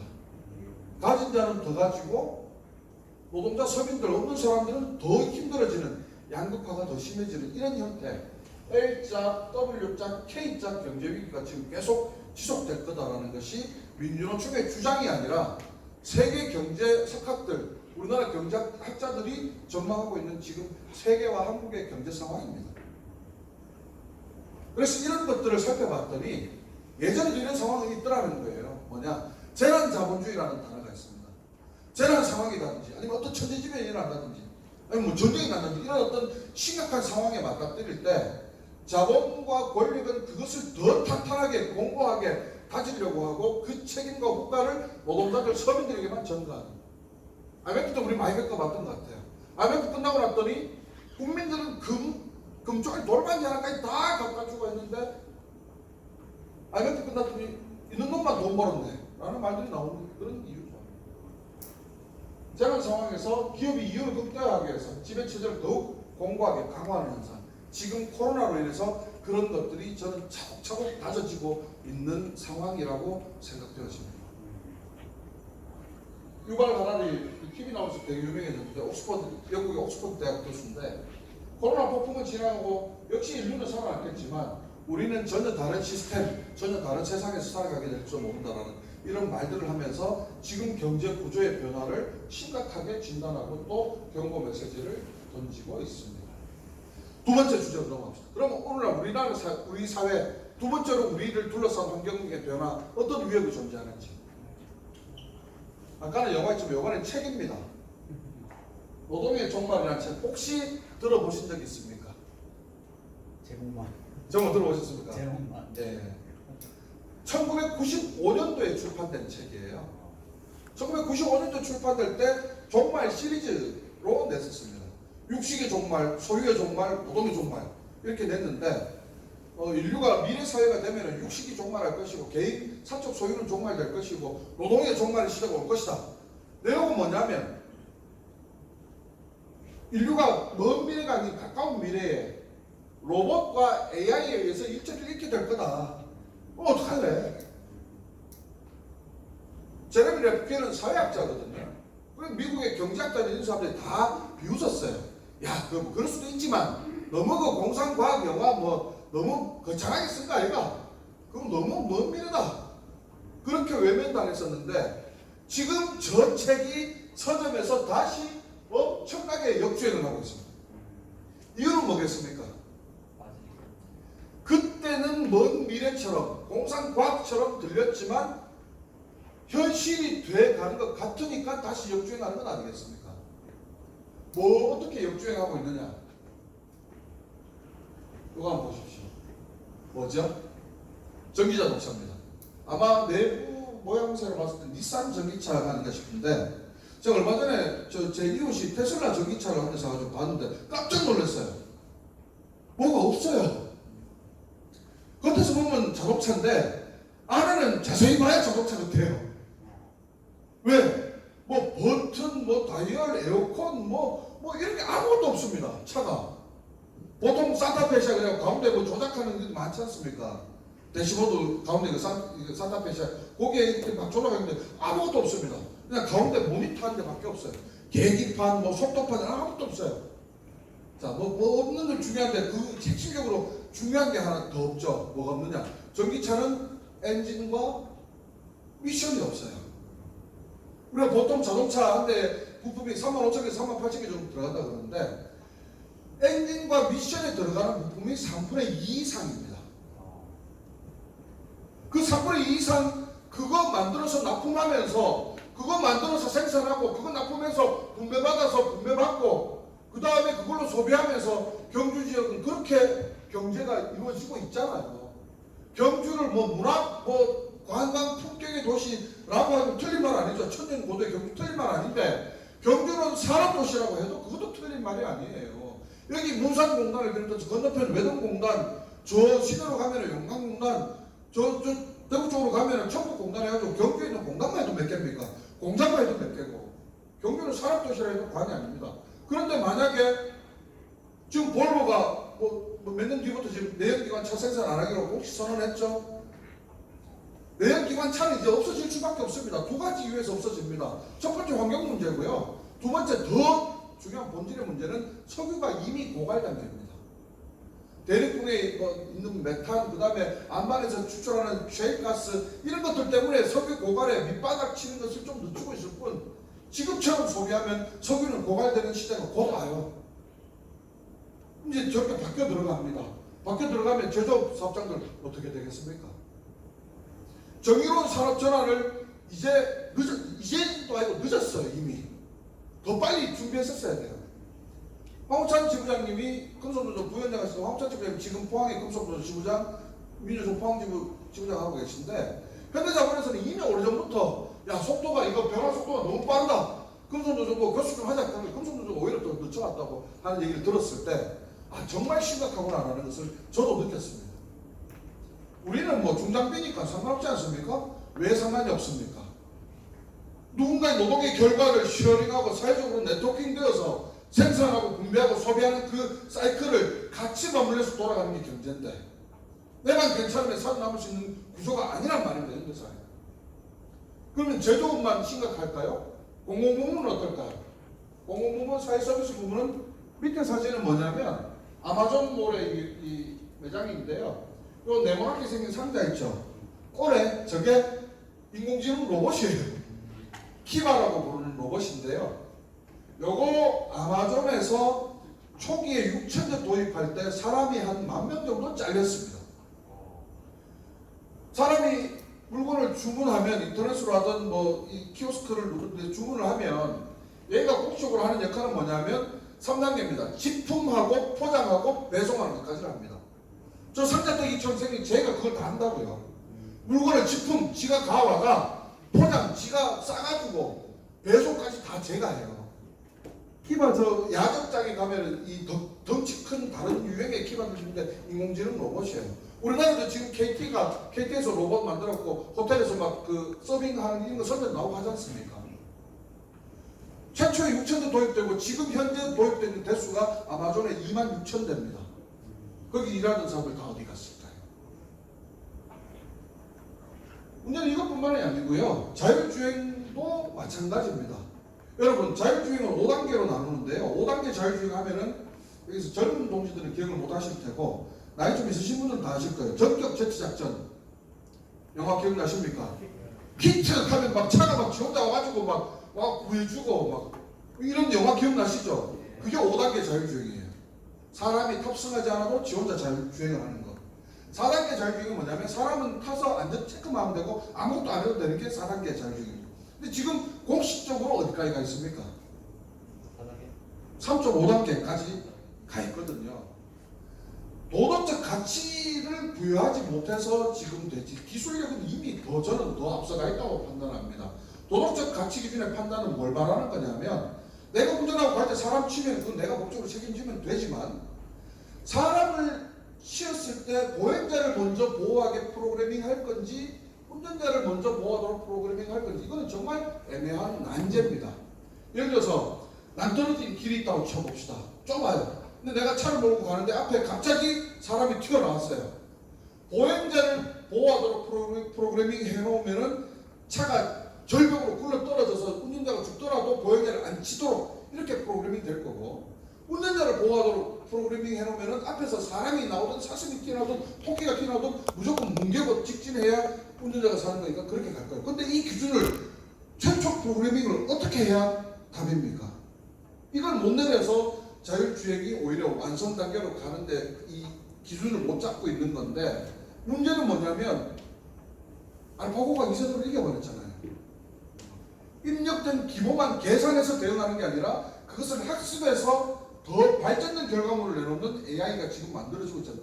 알파고가 벌써 몇 년 전 얘기입니까? 인공지능의 발달 속도는 더 빠르단 말입니다. 프로그래밍이 해놓는 것보다 훨씬 더 사람보다 더 민첩하고 합리적인 결과를 도출해낼 가능성이 더 커지는 미래사회가 지금 우리 코앞에 와 있습니다. 자율주행을 하기 위해서는 인공위성들이 이제 GPS 신호를 쏴줘야 되는데 그래서 테슬라에서는 인공위성을 엄청 많이 쏩니다. 근데 테슬라가 쏘는 인공위성은 뭔가 틀려요. 우리 인공위성에 흔히 보면 올라가가지고 연료 소비 다 하면 통 잘라가 버리고 그 다음 통 잘라 버리고 대가리만 해갖고 궤도식만 뱅뱅 돌면서 이렇게 댕기잖아요. 근데 테슬라 인공위성은 연료 다 소비하면 그 통이 바다로 떨어져가 뭐 빠지거나 아니면 내려오면서 불타 없어지거나 이렇지 않고 그대로 다시 내려와서 발사돼갖고 지가 가서 안 씁니다. 회귀하는 겁니다. 그래서 테슬라 인공위성은 재활용이 돼요. 이런 시대입니다, 여러분. 테슬라 화물 자동차 테스트 한번 보셨죠? 트레일러 맨 앞에 운전자 한 대에만 운전자가 앉아 있어요. 근데 운전하는 게 아니라 그냥 안전 체크만 해요. 근데 그 뒤로 출연을 몇 대가 따라옵니까? 13대씩 막 따라오잖아요. 기차처럼. 다 무인 운전이에요. 자, 이런 시대에 우리는 그럼 뭐 어떻게 해야 될까요? 오늘 일하고 내일 월급 받고 이 생활이 크게 문제 없으니 우리는 그냥 우리 일만 열심히 하면 될까요? 4차 산업혁명과 이 제조 공동화 문제 심각하게 우리의 삶과 기반을 흔들 수 있습니다. 간단하게 하나만 더 살펴봅시다. 전 인류를 위협하는 기후위기라고 적어놨어요. 2012년도에 개봉된 투모로우라는 영화가 있습니다. 지구온난화가 계속되면 여름, 겨울은 따뜻해지고 여름은 덥고 이렇게만 될 줄 알았는데 그렇게 해서 따뜻해지다 보니까 빙하가 녹아서 해수면의 온도가 낮아져가지고 이상기압골이 생겨가지고 영하 200도까지 떨어지는 이 빙하기 시대를 몰고 와서 거기서 살아남는 재난 영화 투모로우라고 영화 보신 분 계실지 모르겠습니다. 그게 지금 현실이 되고 있지 않습니까? 작년 겨울에 전체적으로 따뜻하다가 갑자기 막 한파만 몰려고 할 때 여러분 뉴스에 뭐라고 보셨습니까? 북극 제트 기류가 옛날에는 시베리아 기단이 그거를 차단해 줬는데 그 차단이 안 되면서 제트 기류가 바로 한반도까지 내려와가지고 엄청난 혹한에 노출되고 이랬던 적이 있지 않습니까? 그뿐만 아니라 이런 것들이죠. 이 술록인데요. 뭐 간단한 일화 하나만 설명하고 넘어갑시다. 그리고 마무리 얘기를 좀 넘어갑시다. 술록이 있는데 1912년도에 러시아에서 13살 먹은 소녀 한 명이 의문의 죽음을 당합니다. 원인을 못 밝혀내요. 의사도 원인을 못 찾아내요. 근데 좀 있다가 그 소녀 간호하고 막 병문안하고 했던 사람들 23명이 또 갑자기 다 죽습니다. 그걸로 끝인 줄 알았더니 그 러시아 그 지역 일대에 서식하던 술록대가 2,700마리가 집단 폐사해버려요. 원인을 밝히다가 놀라운 사실을 발견하게 됩니다. 탄저병이 걸려 죽은 사실을 밝히게 돼요. 탄저병은 이미 지구상에서 바이러스가 사라진 바이러스예요. 도대체 이 병들이 어디서 나타났을까 하다가 찾았어요. 어디서 찾았냐면 영구 동토층이라는 곳이 있습니다. 보통 눈이 오고 하면 쌓여서 다져지면 얼음이 되고 하잖아요. 영구 동토층은 밑에는 땅인데 그 위에 얼음으로 덮여있고 그 위에 눈으로 덮여있는데 이 상태가 2년이 지나도록 녹지 않는 상태로 그대로 지속되면 영구 동토층이라고 해요. 1946년도에 탄저병 때문에 그 지역에 몇만 마리 술록대가 집단 폐사를 해가지고 이거를 어떻게 처리하지 하다가 근데 러시아 당국이 했던 조치가 뭐였냐면 영구 동토층은 땅이 안 녹으니까 여 밑에 구덩이를 깊이 파가지고 여기다 파묻으면 되겠다고 다 거기다 이 폐사한 술록대들을 사체를 거기다 다 묻은 거예요. 근데 영구 동토층인 줄 알았던 그 땅이 지구온난화 때문에 녹아서 땅이 드러나게 되면서 이 술록대 이게 드러나버린 거예요. 거기서 탄저균이 전염이 된 겁니다. 심각해서 그래서 러시아가요 자기 기술력 부족하니까 미국에다가 부탁해가지고 같이 공동 연구진을 꾸려가지고 이 영구 동토층을 1.3km인가 뭐 여하튼 이 수직으로 식추해가지고 거기에 이제 바이러스 상황을 체크해봤더니 와 정말 우리가 피부로 잘 안 와닿지만 고대 바이러스 33종이 검출된 겁니다. 여러분 지금 이 안에 공기 속에도 그리고 우리 몸 속에도 수없이 많은 세균과 바이러스가 지금 존재하고 있어요. 근데 우리가 지금 특별하게 코로나 외에는 건강에 위협을 받지 않는 이유는 뭐냐면 이 안에 수없이 많은 종류의 세균과 바이러스들이 있지만 그 바이러스와 세균에서 우리 몸이 내성을 갖고 있는 겁니다. 이미 백신을 맞고 있는 것처럼 우리는 그 병균과 싸울 수 있는 힘을 우리 스스로 다 자가 면역체계를 다 갖추고 있는 거예요. 근데 고대 시대, 저 쥐라기 시대나 뭐 백악기 시대 이런 때에 파묻힌 거기에 아직 그 바이러스들이 거기서 검출된다고 하는 건 뭐냐면요. 인류가 지금까지 단 한 번도 겪어보지 못한 바이러스라는 겁니다. 면역체계가 전혀 없는 바이러스예요. 그거 다 녹아서 땅 밖으로 기나오면 왜 되느냐. 코로나 하나 때문에 지금 전 세계가 이판이 되는데 33개 바이러스 생뚱맞은 새로운 바이러스가 검출된 겁니다. 그래가지고 있지 않습니까? 지금 글씨가 흐려서 안 보이는데 연구진들이 이거 고대 바이러스 이거 정말 심각하다 위험하다 해가지고 여기 자세히 보면은 그래갖고 이제 거의 전수조사다시피 히말라야, 시베리아, 남극, 북극 해가지고 영구 동토층이 있는데 뭐 몇십 군데를 이 시추해가지고 이 전면적으로 검사를 해봤더니 저기서 여 밑에 보면 여기 글자 나오는데 1900종의 고대 바이러스가 검출된 거예요. 이런 식으로 가면 빙하 때문에 기후 이상으로 다 죽던 아니면 바이러스 때문에 다 죽던 이런 상태의 심각한 위기들을 맞닥뜨리고 있는 겁니다. 이 정도로 맹축하고 좀 넘어갑시다. 그래서 지금 금속에서 하고 있는 정의로운 산업 전환, 그 다음에 공동입법제 이런 것들이 왜 노조에서 우리 밥그릇만 책임면 되지 저런 쟁통맞은 얘기를 왜 하지 하는 것에 대한 공감대를 우리 현장에서부터 노동자 좌우 동지들이 가져주셔야 되는 거예요. 자, 그러면 자, 결론으로 이제 좀 정리해 모아가 봅시다. 도대체 그러면 이런 시대에서 노동하는 거 진짜 빨갱이 취급당하고 코로나 때문에 뭐 하려해도 안 되고 4차 산업혁명하고 곧 일자리 없어질 것 같고 막 이런 위기 속에서 우리는 어떻게 연대하고 어떻게 공존하고 어떻게 살아가야 될까? 이 방법으로 살아가야 될까? 회사에 박 부장님이 우리 학교 선배라 하던데 찾아가서 김장당 근데 우리 와이프 될 거가 일도 열심히 도와주고 이사한테 감독한테 짐도 들어주고 이사 열심히 도와주고 예 선배님 곧 회사 구조조정 소식이 있다던데 저는 진짜 열심히 하겠습니다. 부장님 믿겠습니다. 이렇게 살아가면 될까요? 같이 밥 먹고 같이 담배 피고 같이 뭐 술도 마시고 하던 형님들한테 형님 왜 자꾸 엎드리면서 발포좀 올라가 시작하고 옆에 일하던 동료들 짓밟고 올라가서 그래서 나만 살자로 살아남으면 행복할까요? 혹은 이건 뭐죠? 로또. 지금도 지갑 속에 있으신 분? 조수. 예, 두 분 아주 솔직하신 분, 3분 손드셨네. 3분에 한 5배 정도 되는 인원이 지갑 속에 있지 않겠나 싶습니다. 한 장 사면 어떻습니까? 마음이 푸근하죠. 세상 모든 걸 다 가진 것 같고, 출근길에 보이는 저 건물을 내가 살까, 저 빈 땅에 집을 지을까, 온갖 막 꿈을 꾸다가, 자, 뭐 시간 없습니다. 우스갯소리 하나만 하고 넘어갈게요. 특정 종교 비하 의도는 전혀 없습니다. 이 초등학교 때부터 아주 중마고우였던 이 아주 친했던 두 친구가 오늘 우연히 길에서 만났어요. 야, 누구나 반갑다. 영식아 반갑다. 했고 인사했는데 야, 네 스님 됐네. 그래 내 머리 깎았다. 스님 니는 왜? 나는 목사 됐지라고 성경처럼.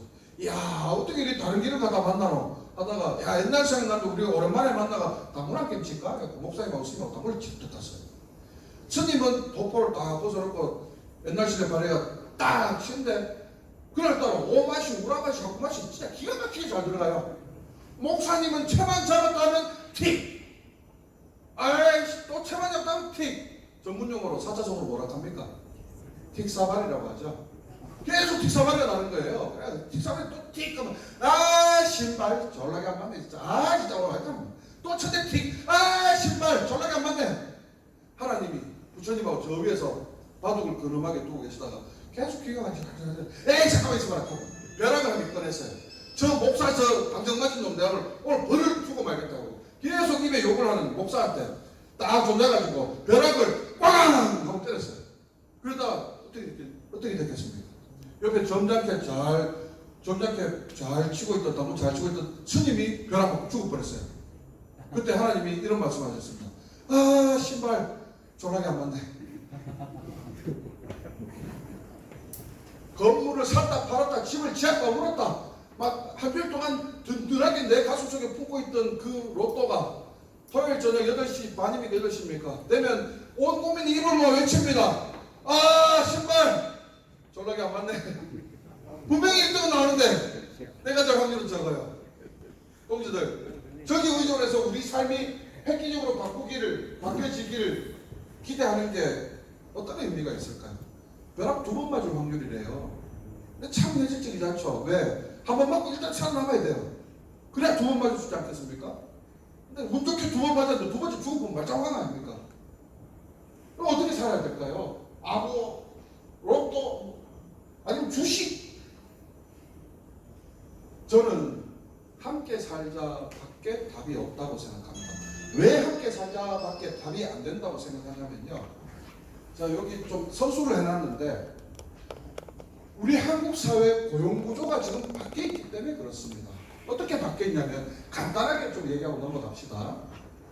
옛날에는 레이버 마켓이라고 하는 고용 시장의 구조가 이렇게 원 하나였어요. 안에 취업자가 있고 밖에 구직자가 있으면 구직자가 취업으로 들어가는데 별로 어렵지 않았습니다. 마음먹으면 취직할 수 있었고 취직하면 지가 사표 쓰지 않는 한 정년 퇴임하는 게 이상하지 않은 사회를 우리는 한때 살았었어요. 소시민들, 서민들의 명예가 뭐였습니까? 정년 퇴임해서 풍족하진 않지만 그래도 모자라지 않게 퇴직금 가지고 손주 보면서 사는 이게 우리 소시민들의 명예였는데 어느 순간 이 고용시장의 구조가 바뀌어버렸습니다. 어떻게 바뀌었습니까? 원이 하나 있어서 이 안에 원이 하나 더 있습니다. 이 안에 있는 원은 누굽니까? 정규직. 바깥에 있는 원은 누굽니까? 비정규직. 밖에는 구직자. 어찌 보면 이 안에 이 원형이 하나 더 있는 줄 몰라요. 이주노동자. 이미 우리나라에 300만 이상이 들어와 있거든요. 현실입니다. 자, 구직자는 취업 문턱이 넘기 어렵지만 들어가려고 끊임없이 경쟁하고 비정규직들은 들어갔다 나왔다 반복해요. 2년 넘으면 정규직 해라 했더니 이런 개운 새끼들이 2년 되기는 다 짜는 거였어요. 비정규직들 왔다 갔다 하면서 끊임없이 정규직이 되기 위해서 경쟁해요. 정규직들은 정규직 됐으니까 안심입니까? 아니죠. 정규직으로 계속 버티기 위해서 이들은 더 처절한 경쟁을 해야 되는 겁니다. 어떻습니까? 시장이에요. 이것도 하나의 노동시장. 노동력을 상품으로 팔고 그것을 산 사람이 그 대가로 임금을 주는 시장이란 말입니다. 시장인데 시장에서 팔려고 하는 노동력을 팔려고 하는 사람들이 이토록 경쟁하는 구조면 누구만 덕보입니까? 사는 놈만 덕보는 겁니다. 팔려고 하는 사람들이 경쟁하면 가격은 어떻게 된다? 내려간다. 그래서 괜히 비정규직이 더 오래 일하고 더 힘들게 일해도 임금은 절반밖에 못 받는 게 아니라 이미 IMF 이후에 우리나라에서는 파견법을 만들어서 합법적으로 비정규직 쓸 수 있도록 만들어주고 그리고 2, 3대 정리해보자 만들어서 합법적으로 사람 자를 수 있도록 만들어놓고 기존의 일자리들을 고용 노동 유연화 정책이라는 그럴듯한 이름 갖다 붙여서 이런 시장 형태의 도넛 구조를 만들어 놓은 겁니다. 옛날에는 사장님 피곤한데 좀 쉬다 시작하면 아이고 쉬라 피곤한데 일하면 다친다 이랬던 현장들이 사장님 좀 피곤한데 쉬다 시작하면 그래 쉬어라 집에 가서 푹 쉬어라 여기 나 필요 없고 손 무거워 이거 나 여기 김씨 집에 가난다 이런 시장 구조가 되어 있는 겁니다. 옛날에는 적게 받아서 배고프면 사장님 배고파요 고추 먹고 갑시다 하면 아이고 먹어야지 배고프면 먹어야지 차 먹고 하자 뭐 라면 물래 국수 물래 이런 분위기인 현장이었다면 이제는 사장님 배고파요 하면 뭐라 합니까? 이 자식이 배터리 처분 소리 하는데 니 말고도 이런 사람 많아 임마 그러면 나가! 이런 시대를 우리는 살고 있는 겁니다. 그래서 이것을 바꿀 수 있는 유일한 방법이 뭐냐? 저 노동시장이라고 하는 노동시장의 시장 구조를 시장성을 잃게 만드는 방법밖에 없어요. 그 방법은 뭡니까? 개별 개인이 연봉제니 무슨 제니 하는 어떤 포괄 임금제니 이런 형태로 개인이 사용자고 개별적으로 교섭 협상하는 것이 아니라 노동조합을 통한 교섭, 집단 판매 교섭으로 노동력을 개개인이 파는 게 아니라 집단적으로 판매하도록 바꿔내면 그제서야 비로소 이 네이버 마켓 안에서도 노동자들의 개별 상품의 노동력이라는 상품의 시장성을 없앨 수 있는 겁니다. 시간은 없지만 제가 간단한 예 하나만 들으면요. 오션비치라고 혹시 아십니까? 골프 치시는 분들 오션비치 모르십니까? 저 영덕 가다 보면 3사 해상공 맞은편에 오션비치라고 골프장이 있는데 거기 직원들이 노조 가입하겠다고 찾아왔어요. 찾아와서 임금교섭하고 단체가 교섭하려고 그러면 임금교섭 해야 되니까 급여 명세서를 다 좀 갖고 오세요 하니까 급여 명세서를 못 갖고 오겠대요. 왜요? 그러니까 자기들은 다 각서를 썼다는 거예요. 자기 임금 급여 명세서를 오픈하지 않기로 각서를 다 썼다는 거예요. 뭐 그런 각서를 써야 되게 왜 씁니까? 그러니까 자기들은 다 스카웃 개념으로 일지로 온 사람들이라서 수당하고 급여가 다 다르다는 거예요. 그리고 그걸 오픈하면은 잘라 좋다라는 각서를 다 썼다는 겁니다. 내가 웃긴 소리하고 급여명세 다 갖고서 내가 장담하는데 당신들 임금 수당 다 똑같다 틀리면 내가 내 가진 전 재산과 오른쪽 손목을 걷게 갖고 왔어요. 어떻게 됐겠습니까? 똑같은 기본급에 수당도 몇 개 한 것도 없어요. 똑같은 수당 지구가 배신감에 치를 떠는 거예요. 왜? 실제 계약할 때는 아이고 김 차장은 진짜 일 잘하고 그래서 내가 스카우트 내가 특별히 데려온 거니까 요 수당 김 차장한테만 준대. 다른 사람한테 절대 얘기하면 안 된다. 당신만 알고 있어야 당신한테 계속 주지. 이거 반사하는 순간 이거 안 준대. 이런 식으로 다 개별 계약을 쪼개서 갈라치기를 하는 겁니다. 그래서 서로 눈치 보면서 서로 나는 이거라도 지켜야지. 바보놀이를 하고 있는 거예요. 마찬가지입니다. 그 판매를 개별이 하는 것이 아니라 노동조합을 통해서 단체로 교섭하고 그것을 통해서 임금을 올려내는 그 단체의 힘은 어디서부터 비롯되는지는 조금 이따가 마무리할 때 한 번 더 얘기하고요.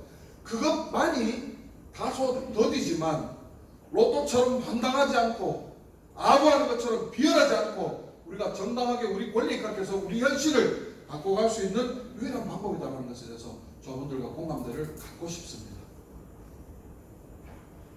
자본주의 사회에서 노동시장은 상품의 성격을 가질 수밖에 없습니다. 그것을 극복하는 방법은 노노경쟁을 중단하고 노동력의 개별 판매를 거부하고 집단 판매 조합, 트레이드 유니온, 집단 판매 조합으로서의 기능들을 강화시켜내는 것, 그것이 우리가 함께 살지만 함께 더 나아질 수 있는 유일한 방법이다라는 것을 꼭 좀 기억했으면 좋겠습니다. 자, 그래서 제가 원래는 이 교환을 짤 때 총 2시간짜리를 짜면서 그래서 노동조합 활동을 잘하는 것이 우리가 함께 잘 사는 길이고, 그러려면 뭘 해야 되는지 5가지, 노동조합의 자주성과 민주성, 그리고 투쟁성 등등해서 5가지를 설명하려고 갖고 왔는데, 다 축약하고 이야기 한 개만 하고 마무리할게요. 시간이 없기 때문에 이야기 한 개만 하고 마무리할게요. 동지들, 오늘 금요일이라고 하셨는데요. 금요일은 뭐에 대한 대가입니까? 노동의 대가고, 또 H바가 한 달이라고 치면, 30일 한 달이라고 치면 한 달 동안 열심히 일한 대가, 총 노동량에 대한 대가를 보통 급여라고 생각을 하죠. 맞죠? 그죠? 이렇게 착하다니까, 한국 사람들이. 노동자들이 이렇게 착해요.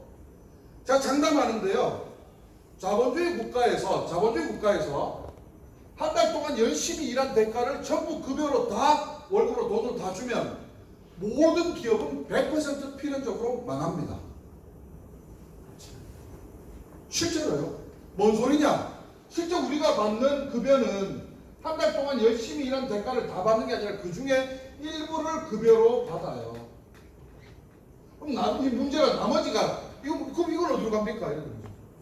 그래서 과거에 마르크스라고 하는 노동자 철학을 집대성하고 노동자 경제학을 자본론이라는 책을 통해서 집대성한 막스는 우리가 임금을 받는데 들어가는 노동을 뭐라고 규정했냐면 필요노동이라고 불렀어요. 외우기 쉽죠? 월급 받는데 필요한 노동이라고 생각하면 돼요. 그럼 문제는 이게 나머지 노동입니다. 나머지 노동. 이거를 막스는 뭐라고 했느냐? 잉여노동이라고 불렀습니다. 잉여, 남아도는 뭐 이런 뜻이죠. 월급 받고 남아도는 노동. 근데 이걸 현대의 경제학에서는 잉여노동이라고 부르니까 왠지 사람들이 내 거 걷고 자꾸 달라붙고 하니까 명칭을 자꾸 바꿔놓은 거예요. 뭐로? 이거를 이윤이라는 이름으로 바꿔놓은 거예요. 자, 전체 노동을 통해서 형성된 부가가치, 원료로 했을 때보다 제품이 그 가치가 향상되는 부가가치에 대한 수익, 이윤을 어느 지점에서 분배할 것인가는 매우 중요한 지표입니다. 이것을 전 세계에서는 뭐라고 부르냐면 노동소득 분배율이라고 불러요. 막스가 주장해서 이렇게 분배하고, 이게 아니라 어느 지점쯤에서 분배할지를 노동소득 분배율이라고 부른다고요. 우리나라에서 제일 그래도 노조 빡빡하고 급여 많이 받는 현대자동차가 노동소득 분배율이 51% 정도 됩니다. 그 금액은 얼마냐? 그건 잘 모르겠지만 이렇게 전체 총 노동량을 통한 부가가치를 따개가지고 노동자들한테 돈 주는 돈, 저가 가져가는 돈 해서 비율이 노동자들이 가져가는 돈이 51% 정도 된다는 소리예요.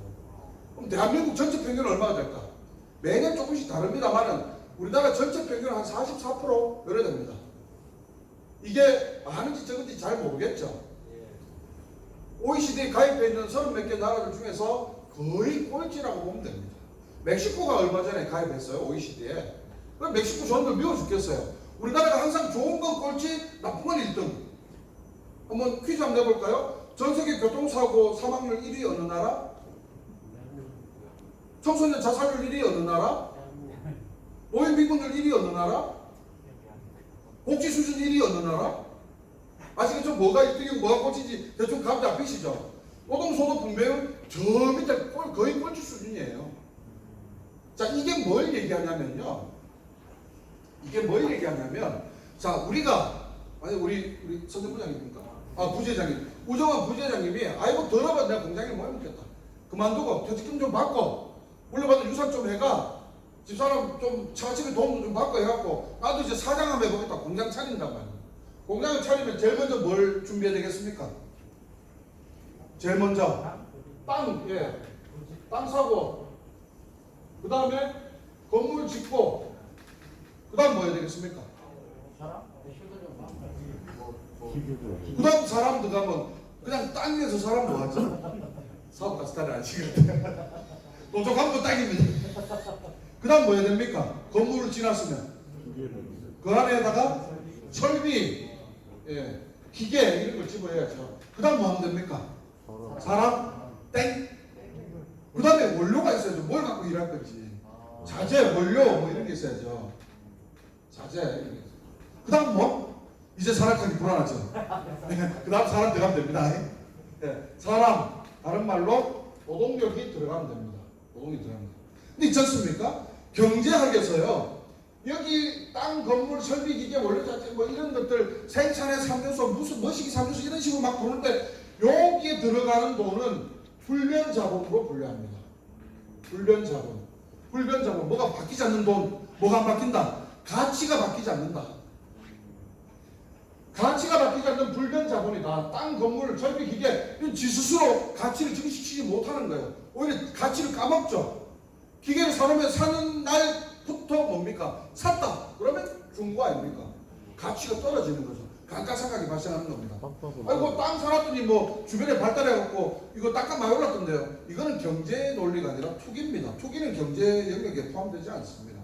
어쨌든 여기 들어가는 것은 불변 자본이고 노동력에 투입하는 노무비는 뭐라고 구분하냐면 경제학에서 뭐라고 구분하냐면 가변 자본이라고 구분해요. 가치가 변하는 자본입니다. 오로지 땅, 건물, 설비, 기계, 뭐 원료, 자재 다 해놨어도 거기에 사람이 들어가서 여기 계신 동지들 한 분 한 분이 투입되어서 일을 해야만 거기서부터 부가가치가 생산되는 거예요. 그 부가가치가 뭡니까? 이거란 말입니다. 이거 지금 가장 이게 부가가치예요. 근데 그나마 우리나라에서 노조 제일 강성인 현대자동차가 가져가는 게 51% 정도밖에 안 된다는 겁니다. 그러면서도 귀족 노동자라는 공격을 받아요. 그럼 나머지 그 49%는 누가 가져갑니까? 그런데 그게 몇 명이 가져갑니까? 그러니 삼성에 이건희가 사람이 병상에 누워만 있어도 주주 배당으로만 2천억씩 이렇게 가져가는 이런 모순된 구조가 가능한 게 자본주의에서 가능한 게 이런 이유 때문인 겁니다. 자, 그렇다면 우리 한번 살펴봅시다. 교섭에 들어갈 때 우리 어떻게 합니까? 돈 내놓이소, 더 주이소 얘기하죠. 우리가 강도입니까? 우리가 깡패입니까? 네 주머니에 있는 거 더 내놔라는 게 아니라 교섭의 본질은 우리 일한 대가에서 분배가 잘못되었다. 더 내놔라. 배고프다. 배가 고프게 생겼지만 더 내놔라. 배고프다. 분배가 잘못된 거 아니라 네가 왜 이만큼 가져가노. 공장 이만큼 키우고 공장 이만큼 매출 만들고 이만큼 먹이 살고 우리 노동자들의 노동력 아니냐. 이게 교섭이에요. 이게 교섭. 그런데 있지 않습니까? 교섭이 우리 새로 신규 지회를 설립한 지금 몇 개월 안 되는 우리 명성공업 동지들한테 할 소리는 아닙니다만은 이렇게 되는지 안 되는지를 잘 보셔야 됩니다. 어떻게? 제가 노동자 활동 한 20몇 년 하다 보니까요. 노동자 활동이 노조가 어떻게 생겨서 어떻게 성장하고 어떻게 커가다가 어떻게 늙어 죽는지 그래프로 그려지더라고요. 어떻게 지금 신생 몇 개월 안 됐지만 자 옆으로 가는 X축은 시간이라 칩시다. 시간이 계속 흘러가는 겁니다. 아래 위를 구분하는 기준점으로는 0입니다. 위로는 플러스 밑으로 마이너스. 우리 사회에 더 이상 내려가면 안 돼 라고 하는 최저 저임금 기준선 뭐가 있죠? 이건 어기면 안 돼. 최저임금처럼 이거보다 낮게 주면 안 돼. 이거보다 오래 시키면 안 돼. 사람 때리면 안 돼. 누구 죽이면 안 돼. 해서 안 되는 최저 기준선 이걸 뭐라고 그러죠? 법이라고 하죠. 이 기준선 마이너스 가면 법을 어기는 거라고 쳐봅시다. 올라가는 Y축은 비용이라고 해봅시다. 비용. 노동자는 대부분 어디서 만들어지냐면요. 어디쯤에서 만들어져요. 법이 있어도 안 지켜지고, 그만큼 이식했으면 야간 수당 제대로 주고 휴식시간 제대로 주고 주 52시간 하면 안 되고, 이런 법이 있음에도 안 지켜질 때, 인격적으로 대접받지 못할 때, 그때 아이씨 더럽 죽겠네, 우리도 노조라도 한번 해볼래? 이렇게 노조를 고민하게 되죠. 노동조합이 딱 발생해서 딱 생기면 어떤 그래프로 그리냐면 이런 그래프를 그리면서 성장합니다. 법이 있어도 안 지켜지는 이 지점에서 만들어졌다가 딱 노조가 만들어지면 어디까지 딱 올라오느냐? 법을 지키는 수준까지 딱 올라와요. 이유는 간단해요. 안 지키면 다 찔러보고 고소해보고 고발하고 진정 놓고 하니까. 그 다음에 이제 시간이 갈수록 단체협약도 체결하고 임금교섭도 하고 뭐 노사협을 통해서 실무협의도 해가지고 막 쭉쭉 이제 복지도 좋아지고 하면서 비용이 쭉 증가되죠. 자, 여기서부터 이제 문제가 발생하는 겁니다. 어떤 문제가 발생하느냐? 우리 명성공업지회는 아직 1기지만 1기 때 성과가 제일 클 수밖에 없어요. 어느 노동조합이든. 1기 때 아이고 여기 이 바닥에서 시작해가지고 아이고 이만큼 따냈네. 진짜 많이 따냈다. 아이고 지회 간부들 고생했고, 아이고 우리 지부 전현수님들 고생했고, 자 지부 간부들 박수 막. 문제는 2기 때 가면 2기쯤 되면은 어떻게 됩니까? 1기 때 성과들보다 훨씬 적어지죠. 선배들이 와서 2기 때 야 요새 노동조합 활동 뭐 열심히 안 하나? 뭐 그때 뭐 이 정도 따냈으면 2기도 잘했다. 너도 뭐야? 에이 막 박수. 자 3기쯤 되면 어떻게 됩니까? 더 따낼 게 없어요. 우리 바람은 시간이 갈수록 비용이 똑같이 45도 각도로 이렇게 성장해 가는 노동조합이 있다면 아무런 문제가 생기지 않을 텐데, 안타깝게도 이런 노동조합은 세상 천지 어디에도 없거든요. 가다가 이렇게 꺾인단 말입니다. 가다가 이렇게 꺾이는 상태가 되면은 3기는 더 따올 게 더 없어져요. 4기쯤 되면 이제 더 골 때립니다. 아니 올해 뭐 요구하지? 요구한 내기도 쉽잖아요. 이런 현상이 노동조합들은 반드시 발생하게 되어 있습니다. 이 함정을, 이 노동조합 생애 주기 그래프의 함정을 어떻게 벗어나야 될까요? 정답은 저는 한 두 가지밖에 없다고 생각해요. 왕도가 없습니다. 노동조합을 통해서 만들어지는 성과는 이만큼이 아니라 사실은 이만큼이죠. 그 사실을 끊임없이 교육과 소통을 통해서 확인하는 방법. 안 그러면요, 여러분 3년 4년 만에 바로 나옵니다. 금속노조 우리한테 해준 게 뭐 있노? 민주노총 우리한테 해준 게 뭐 있노? 이래 돼요. 이 시기 성과들에 함몰되다 보면. 그 다음 두 번째는 뭐냐면 매 시기에 얼마를 요구해서 어떻게 따낼 것인지를 조합원들과 소통해서 조합원들과 함께 결정해야 되는 겁니다. 시기가 가면 갈수록 요구해서 따낼 수 있는 게 없어질 수밖에 없기 때문에 이런 조건인데 우리는 얼마를 받을래? 그러면 완만해지는 곡선에 돌입하는 시점이지만 조합원들이 이만큼 원한다 하면 이만큼만큼 투쟁으로 싸워야 되는 거예요. 자, 근데 그 투쟁이 있지 않습니까? 어떻게 흘러가지? 제가 예를 딱 하나만 들고 오늘 전체 교육 마무리할게요. 포항에 제가 2009년도에 상담을 받았는데, 제가 노조 가입 상담 받다가 볼펜을 집어 던져버린 사건, 참 드문 사건이었습니다. 항만에 쇼링 노동자들, 쇼링 뭔지 아시죠? 이 큰 철강 제품들을 실으면 이 움직이면 안 되잖아요. 그래서 이 스틸 밴드나 체인 같은 걸로 이제 텐션기 가지고 쪼아가지고 이렇게 단단하게 고정하는 거, 고박하는 이런 걸 이제 쇼링 라이싱이라고 하는데, 이 쇼링하는 항만의 쇼링 노동자들이 노조 가입을 하겠다고 찾아왔어요. 기도 안 찬 거예요. 항만에 12시간 맞교대를 하는데 물동량이 많을 때도 있고 적을 때도 있고 이렇게 왔다 갔다 이렇게 할 텐데, 항상 물동량이 제일 바닥일 때 인원수를 맞춰놨어요. 그래서 항만 안에는 항상 일용직 인력 공급업체가 상주하고 있습니다. 그런데 항만의 물동량이 제일 적을 때 인원을 맞춰놨는데, 그러면 많을 때는 어떻게 하냐 물어봤더니 그럼 곱빼기 근무를 한다는 거예요. 24시간 근무하는. 아이고 힘드시겠네요. 그러다 궁금하더라고요. 그래도 일을 다 못 쳐내면요 하니까 하는 말이, 그럼 36시간 곱빼기 근무 더 합니다 이렇게 하더라고요. 예? 36시간 잠 안 자고 일이 됩니까? 그러니까 어리해도 뭐 일이 다 합니다. 그래도 안 되면 욕하니까 그 사람이 뭐라고 대답하냐면, 참내 민정수 있다고 똑똑한 줄 알더만 산수가 안 되는 거 산수 12시간 더 해보소 이렇게 하더라고요. 36시간 근무해도 안 되면 12시간을 더 하래요. 48시간 근무를 한대요. 그것부터 내가 심각한 거예요. 그래도 안 되면요, 할까요? 헤헤, 처음에 산소해보라 타이하면서 60시간 안 이겨. 자기가 막 답답해서 그 60시간 안 이겼어요. 그걸 패를 패대기 쳤습니다. 형님들, 보소, 돌았는겨, 미쳤는겨. 하다못해 기계도 그렇게 굴리면 고장나고 부품도 그렇게 쓰면 딸른다. 여러분들 사람입니다. 그냥 죽으면 어떡하라고, 다치면 어떡하려고 합니까? 그러니까 한 사람 웃으면서 그래도 우리 많이 다치고 많이 죽습니다. 했거든.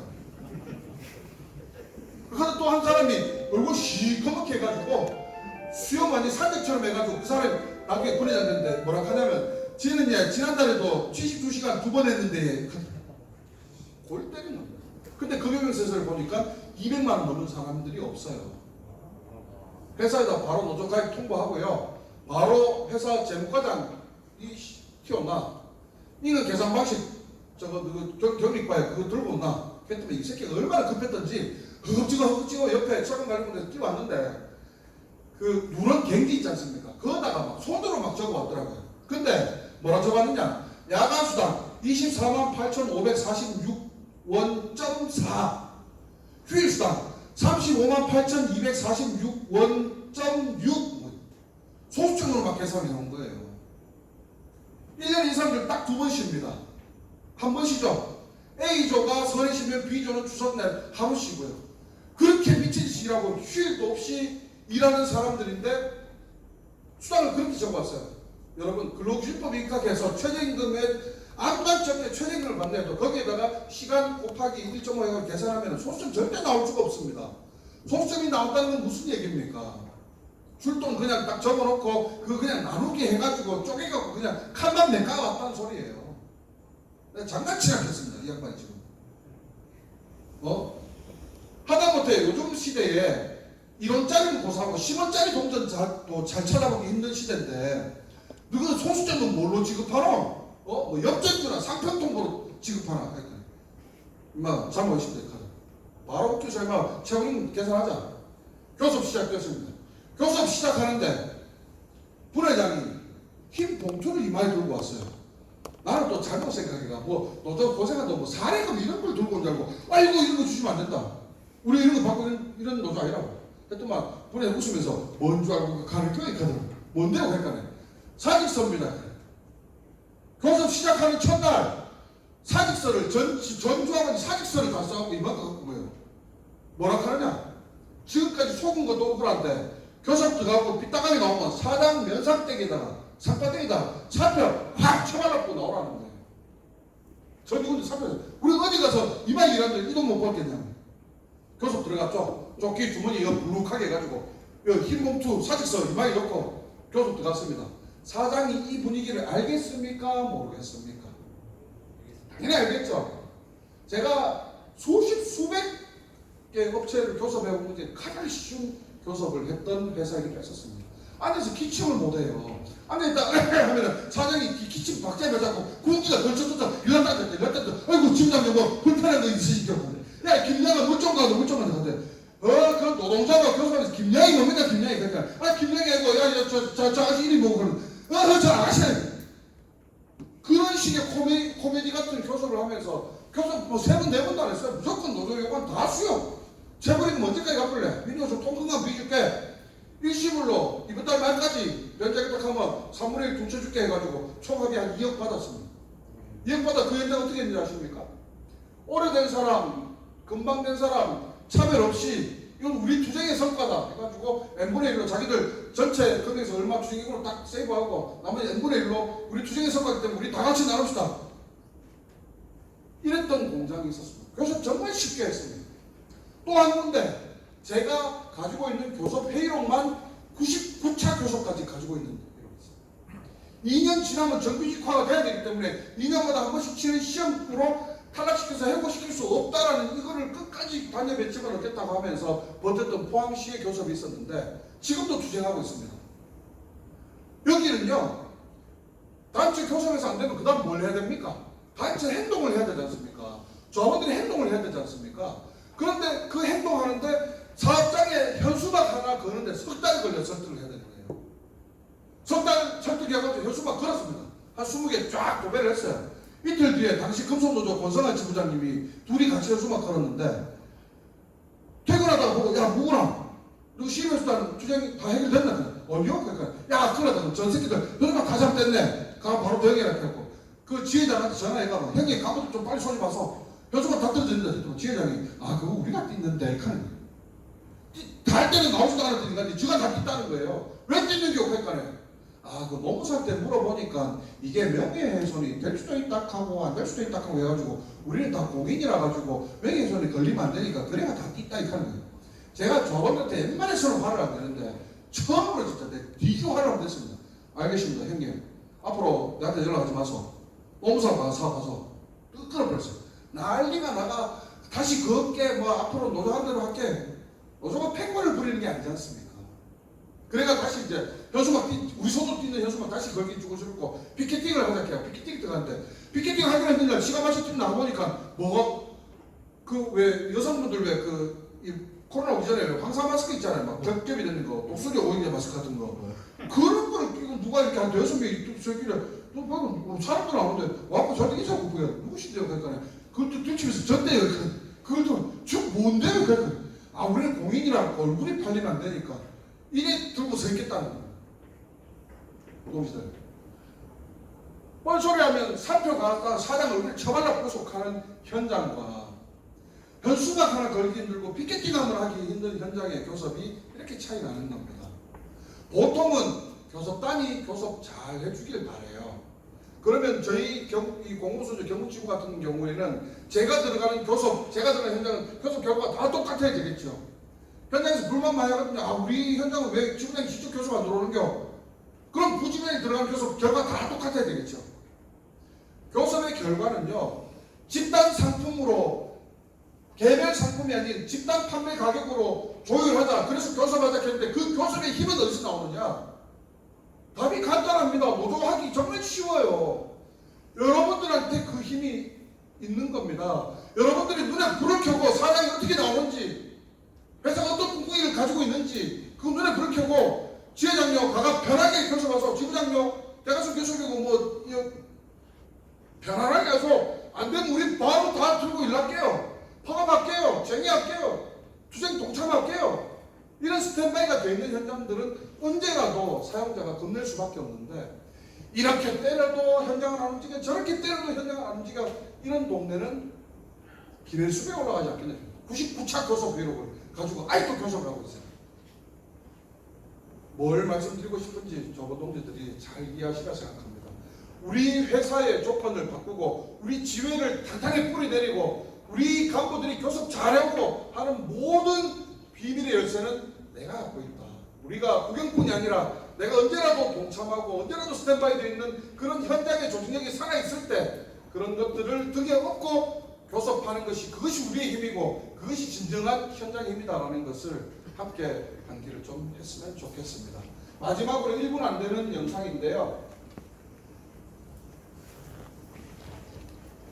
맨 마지막 영상, 맨 마지막 페이지로 내려가서 단결된 노동자의 힘을 깨는 사용자의 무기는 결코 없습니다.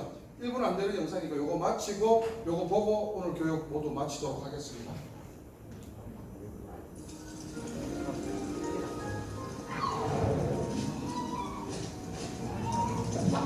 오늘 조금 길게 되는데 제가 1시간 반, 1시간 남짓 하겠다 결국 1시간 반 하겠다 했는데 1시간 40분 됐네요. 경청해 주셔서 대단히 고맙고요. 여러분들 또 다른 투쟁의 현장에서 또 이 치열하게 같이 만났으면 좋겠습니다.